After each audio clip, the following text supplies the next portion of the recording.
Bueno, como habíamos dicho, íbamos a hablar con Jorge Altamira. Hola. Buen día, Jorge. ¿Hola? Hola, hola. ¿Cómo le va, Jorge? Jorge Leal le habla. ¿Cómo anda? Me tiene que hablar un poco más alto porque Está medio sordeli. lo escucho débil. Sí, a ver, ¿qué dice? A ver si levantamos un poquito la voz, a ver si el retorno. Bueno, ¿me escucha ahí, Jorge? Sí, lo escucho un poco mejor, sí. Bueno, querido, bueno. Bueno, ¿cómo anda? ¿Qué anda haciendo por Verazategui? Bueno, imagínense, Campaña. campaña dura, pareja, fuerte, Sí, enérgica, sí. a pesar de la lluvia.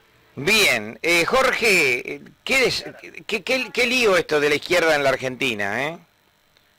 ¿Qué lío? Hoy, Porque, ¿a qué se refiere? hoy temprano me traen un periódico de la izquierda y resulta que la izquierda, el periódico que me traen de la izquierda va en unión de un frente, del frente de todos, y yo digo, pero ¿cómo? Si la izquierda es la izquierda, no es la izquierda, ¿qué clase de izquierda? ¿Cuál es la izquierda? ¿Dónde está la izquierda en la Argentina? ¿Está con Cristina? No sabía que estaba con Cristina. Por ejemplo, el Partido Comunista. ¿Qué partido? Ah, sí, el Partido Comunista hace mucho que está con el kirchnerismo, sí. Bueno, ¿y eso es coincidente con las ideas de izquierda? No, ocurre lo siguiente, la palabra izquierda toda la vida, toda la vida, fue una palabra confusa. Por ejemplo, en una época, hace mucho tiempo, los sectores republicanos, en países donde había reyes, etcétera, eran considerados la izquierda. Sí. Y los monárquicos eran considerados la derecha. Entonces se empezó a usar el término izquierda para aquello que era un poquito más progresista que lo que había. Sí. Y evidentemente lo que nosotros representamos, en el caso mío, político obrera, Sí. nosotros somos socialistas, nosotros luchamos por un gobierno de trabajadores.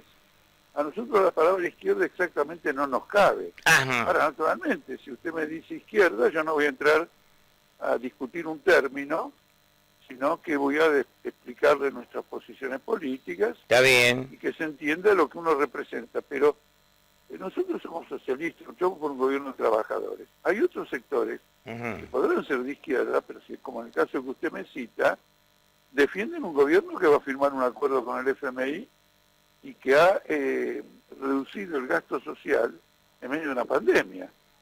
Sí. Ahora, a nadie se le puede privar de que se llame como quiera. No, claro. ¿No es cierto? Pero las posiciones políticas son claras. Ahora Jorge, Sí. usted ya tiene unos años como para recordar que este partido, no quiero hablar de este partido solamente, yo quiero hablar de política obrera, pero digo, fue perseguido por el propio peronismo. Bueno, fue perseguido por el propio peronismo y fue el partido, en el caso el Partido Comunista, siempre hablando de él, Sí. Apoyó a Videla. También. Bueno, También. no me puedo hacer, quiero decir lo siguiente, Sí, nuestra organización Sí. se fundó delimitándose sin ningún vínculo con este partido que usted menciona. No, claro. De manera que no Pero, está bien, salgamos de esto, salgamos de la carga esto. política de un cadáver. Está bien, salgamos de un cadáver, salimos de esto. Usted sabe que yo estoy leyendo sus propuestas, a mí me gustan las propuestas de la izquierda, de todos los sectores, pero usted está reivindicando una convocatoria a una asamblea constituyente libre y soberana. Sí. Cuénteme, ¿qué significa esto? ¿Reemplazar lo que tenemos? Bueno, si no reemplazamos lo que tenemos, nos vamos a morir de hambre. 50% de pobreza, 60% de chicos con pobreza, jubilaciones de 26.000 pesos, salario mínimo de 28.000, pago de la deuda externa, gasto social en pandemia reducido. En una palabra, hay que plantear cómo se reemplaza al régimen, es decir, a los partidos e instituciones responsables de haber llevado a la Argentina a esta catástrofe. Y una asamblea constituyente es atractiva, primero porque por su condición de constituyente tiene que atacar los fundamentos de este régimen, y por su condición de asamblea libre y soberana, es el organismo más democrático que puede haber. Claro, pero sabe que... Es un organismo electo, Sí, ahí está. es un organismo que incluso puede ser revocable, Ujú. Y es un tránsito muy interesante porque el pueblo a través de esa deliberación podría ya llegar a discutir si quiere seguir en un régimen de tipo capitalista, donde el capital es todo y el trabajo es nada, o si quiere ir a un régimen socialista que pone su centro en que lo que importa es la vida de los seres humanos, de los trabajadores y del interés colectivo. ¿Sabe cuál? Ahí estoy viendo yo un problemita. ¿Quién elige a los asambleístas? ¿O cómo se eligen los asambleístas? Del mismo modo que votamos ahora Y estamos en la misma. en noviembre. Pero estamos en la Cuando misma, llega el Jorge. voto, se abren las urnas, se vota. En este momento hay una asamblea constituyente en Chile. Sí, Fue votada de esta manera. Ahora, ¿cuál es el problema sí. con la de Chile y lo que nosotros proponemos? A La ver. Asamblea de Chile, mientras discute una nueva constitución, sigue con el gobierno de Piñera, con el parlamento de Piñera, con los jueces de Piñera, es decir, sigue el gobierno establecido.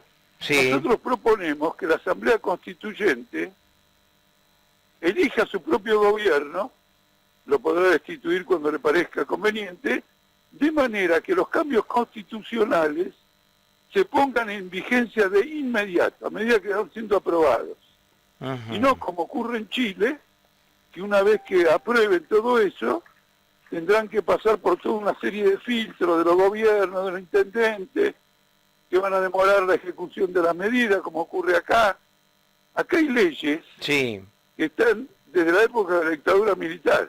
sí, sí, es Sin cierto. embargo, Mm. están vigentes en un gobierno o en un sistema democrático. ¿Por qué? Y bueno, por esa arbitrariedad de estos gobiernos que si defienden los intereses establecidos lo mantienen. El caso más notorio Sí, es la ley de entidades financieras de Martínez de Oz. exactamente. Sí, sí, Sigue sí. vigente, pasaron 50 años. Y, Una asamblea constituyente tiene que gobernar para poner en la práctica inmediatamente los cambios institucionales que vota. claro, Y esto va a ocurrir en algún momento en Argentina, sí, porque vamos a una crisis política y ya muy está. fuerte, Ya está. porque ninguna nación tolera niveles de indigencia y de pobreza como los que vivimos, y los que no lo van a tolerar son los propios trabajadores que se encuentran en esa situación. Fíjese los jóvenes que reparten comida. Mm. Son monotributistas. Sí, La patrón no les aporta nada, ni en salud, ni en jubilación. Tienen que pagarse también ellos mismos el seguro por accidente de trabajo, en una actividad tan peligrosa como andar en bicicleta por la ciudad, y encima pagan un impuesto al monotributo. Esto no va a andar mucho tiempo. esto es lo que ha generado la democracia actual. Desde el año 83 a esta parte, yo no he visto mucha crítica a Martínez de Oz, pero ninguna ha modificado las leyes. Sí, bueno, por eso es un régimen terminado. Sí, Además, usted tiene un poder judicial que es el que determina qué es lo que es constitucional y qué es lo que no es constitucional, y al Poder Judicial o a la Corte Suprema no la eligió nadie. La designaron entre el propio grupo gobernante en su momento, etcétera, etcétera.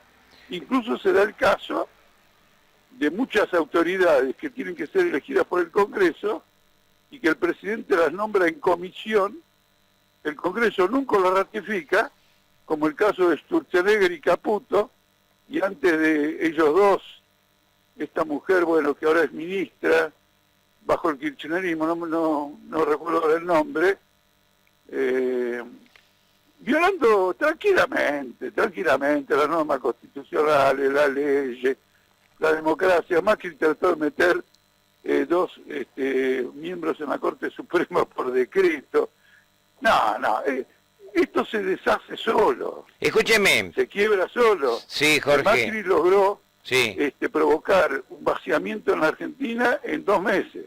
sí. Un país que es vaciado financieramente en 2 meses por la acción de su gobierno, con la complicidad del Congreso, donde estaba Massa, y donde estaba Pichetto, y donde estaban todos los peronistas que colaboraron con Macri, Es terminal. Lo nuestro es terminal. Bien, ¿se acuerda que el actual presidente, el señor Alberto Fernández, dijo que lo primero que iba a hacer, hablando de los jubilados, iba a darle un aumento a los jubilados porque era una vergüenza lo que cobraban los jubilados y al final, chorizo, no pasó naranja?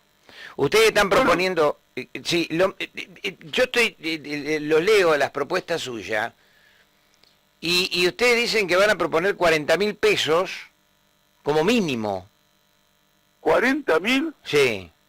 No, 140.000. Yo tengo escrito 40.000. Bueno, 140.000. Sí, es lo que dice el INDEC. El INDEC dice que la canasta familiar está en 140.000 y la canasta de pobreza en 70.000. Como un socialista nunca va a admitir que los obreros ganen una canasta de pobreza y ahora están ganando una canasta de indigencia, nosotros proponemos la canasta familiar. Le advierto una cosa sobre esto. A ver. El artículo 14b de la Constitución dice que que el trabajador debe ganar un salario mínimo, vital y móvil. Naturalmente el problema está en qué interpreta cada uno sobre la palabra vital. Sí. Para mí la palabra vital es cenar, almorzar y tomar el desayuno en familia, que los chicos tengan educación, que pueda pagar el alquiler, que nos tomemos vacaciones.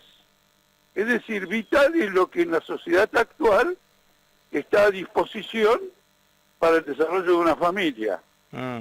Por eso muchas veces he dicho que el único partido constitucionalista de Argentina somos nosotros. Todos los demás son todos violadores de la Constitución porque no incumplen uno de los artículos más importantes de la Constitución que está vigente, no de la que nosotros queremos modificar y a través de esa Asamblea Constituyente y el régimen político que queremos establecer a través de esa Asamblea Constituyente en la actualidad. Jorge, hay mucha gente que le parece naturalmente que una locura. De 28.000 pesos sí. a 140.000 es imposible. Le digo que sin embargo pasar de los 140.000 a los 28 sí. Parece que fue posible. Eso sí, al revés sí. En Argentina hace 2 décadas, sí. Un trabajador ganaba como mínimo el costo de la canasta familiar. Entonces, reventarlo de 140 a 28 es fácil. Perfectamente factible. Sí. Que recupere de 28 a 140 es imposible. Nada es imposible. La guita de este país se la llevan los capitalistas nacionales y extranjeros que tienen en su mano la deuda externa argentina. Y muchos políticos. 400.000 millones de dólares. Y muchos políticos. Y muchos políticos. Bueno, no, porque parece que dejáramos fuera los políticos. Yo me asocio totalmente. Me asocio. Lo que pasa es que los políticos sí. Están corrompidos por las cometas que les dan los partidarios de firmar con el FMI, quiero decir los capitalistas que proponen eso, los capitalistas que reciben el pago de la deuda externa, naturalmente los coimean porque un legislador y se lo siente como yo te estoy haciendo rico, con leyes favorables a vos, estoy destruyendo el gasto social en medio de la pandemia y no me llevo nada. El capitalista dice, no, tenés razón. Tomá, tenés una cometa del 1% de lo que yo gano. Y así es como funciona el sistema político en una sociedad capitalista. Eso ocurre en todo el mundo. Usted fue el creador del Polo Obrero, ¿verdad? ¿Partido Obrero? Bueno, en un congreso, sí. En el año, déjenme ver un minutito, en el año no 2000 probablemente o 1999, sí. Propuse la fundación del Partido Obrero y fue aprobado por el Congreso. Sí. Hoy ya no está más en el Partido Obrero usted. No, pero ojo. A ver cómo es. Amplios sectores del Polo Obrero están con nosotros. Política Son obrera. los que nos acompañan en todas las luchas políticas y nosotros en las luchas que ellos están librando para cobrar lo que se les debe y tienen un programa como el que yo acabo de señalar. ¿Y por qué se dividieron? Bueno, porque esto ya es una pregunta, me voy a tomar un pequeño tiempo.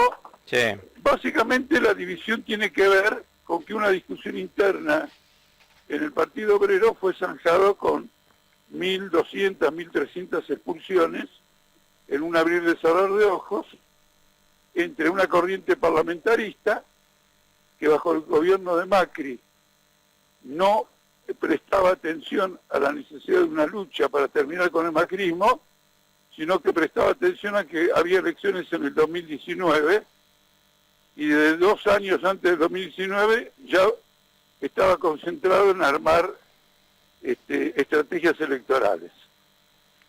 El electoralismo no es lo nuestro es que la clase obrera tenga organización y dirección política, y se abrió una discusión. Esa discusión fue abortada con las expulsiones, y en menos de 2 años los expulsados tenemos un partido que hoy está disputando las elecciones y por lo tanto que ha fracasado esta política incompatible con un partido obrero de violar una discusión que está garantizada por los estatutos del Partido Obrero, que como usted se imaginará fue aprobado en un congreso, pero yo lo redacté. Jorge, ya para ir cerrando porque ya nos queda poco tiempo, usted propone la reducción de la jornada laboral. ¿Por qué no me explica un poquito eso? No, yo no tengo esa propuesta, la hacen otros la propuesta. A ver cómo es. No, el tema es que lo que nosotros estamos planteando es una cosa completamente diferente. Nosotros consideramos que dado la gravedad del asunto de la pobreza y lo que está ocurriendo, las personas que están desocupadas tienen que entrar a trabajar en forma inmediata, de acuerdo a sus calificaciones, domicilio, sí, edad, de acuerdo a una serie de parámetros vinculados a la producción industrial, agraria o lo que fuere. De manera que somos partidarios de compulsivamente sean incorporados a las empresas.